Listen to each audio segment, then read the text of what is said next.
નમસ્કાર, આપ જોઈ રહ્યા છો જેકેએસની ગુજરાતી વાત. તો બોટાદ જિલ્લાના ઢસા જંકશનમાં બ્રહ્મ સમાજ દ્વારા પરશુરામ જયંતિ નિમિત્તે શોભાયાત્રા નીકળી હતી. ઢસા જંકશનના રામ મંદિરથી શોભાયાત્રા શરૂ કરવામાં આવી હતી.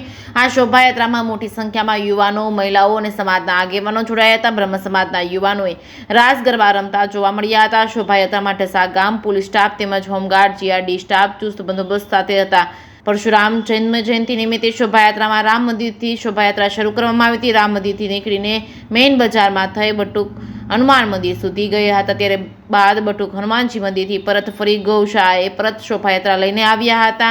ઢસા ગામ તેમજ ઢસા જંકશનમાં સમસ્ત બ્રહ્મ સમાજ દ્વારા શોભાયાત્રાનું આયોજન કરવામાં આવ્યું હતું. ઢસા જંકશનના સર્વ સમાજના લોકો શોભાયાત્રામાં સ્વાગત કરવામાં આવ્યું હતું, જેમાં કોમી એકતા જોવા મળી હતી.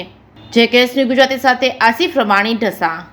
બોટાદ જિલ્લાના ઢસા જંકશનની અંદર આજ રોજ શેનો કાર્યક્રમ હતો તેમજ આપનો પરિચય, નામ જણાવશો.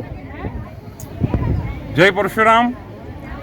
ઢસા સમસ્ત બ્રહ્મ સમાજ વતી યોગેશ તેરૈયા આજે ખૂબ જ આનંદ અને પ્રસન્નતાથી એક સુમધુરો એવો સરસ મજાનો પ્રસંગ, અખા ત્રીજ એટલે કે સતયુગ અને દ્વાપર યુગનો જેને કહેવાય શરૂઆતનો સમય. આજે સુદામા કૃષ્ણને મળ્યા હતા. માતા ભૂમિ પુત્રોહમ પૃથ્વીયા, આ જગતની જે માં છે એવી પૃથ્વી, એ પૃથ્વીનો આજે પૂજનનો દિવસ અને સૌથી સમસ્ત ભૂદેવો માટે એક આનંદનો દિવસ હોય તો એ ભગવાન વિષ્ણુના છઠ્ઠા અવતાર સમા એ ભગવાન પરશુરામનો આજે જન્મોત્સવ છે. જમદગ્નિ અને રેણુકાના એ પુત્ર પરશુરામ ભગવાનનો આજે જન્મોત્સવ ઢસા જંકશન અને ઢસા ગામ વતી સમસ્ત બ્રહ્મ સમાજ વતી બ્રાહ્મણોએ ખૂબ જ આનંદ ઉત્સાહભેર ઢસા જંકશનના શિવશક્તિ રામજી મંદિરેથી સરસ મજાની એક ભાવ પૂજન સાથે શોભાયાત્રા સમગ્ર ઢસાના માર્ગો ઉપર કાઢી અને આજે ગૌશાળામાં ભગવાન પરશુરામની મહાઆરતી થશે.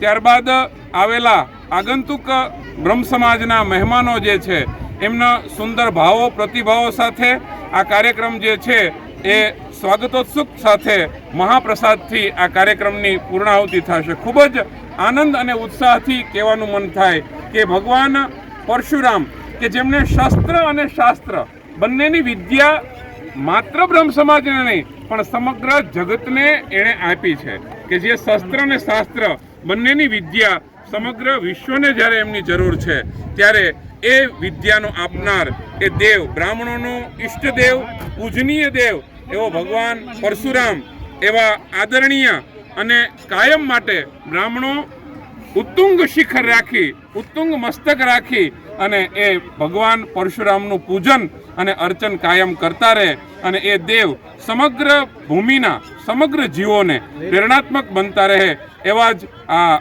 બ્રહ્મ સમાજના ઉત્તુંગ ભાવ સાથે ફરીવાર આ ઢસા જંકશન સમસ્ત બ્રહ્મ સમાજ વતી સૌને જય પરશુરામ, જય જય પરશુરામ, હર હર મહાદેવ. હર હર મહાદેવ. જય જય પરશુરામ. જય જય પરશુરામ. જય જય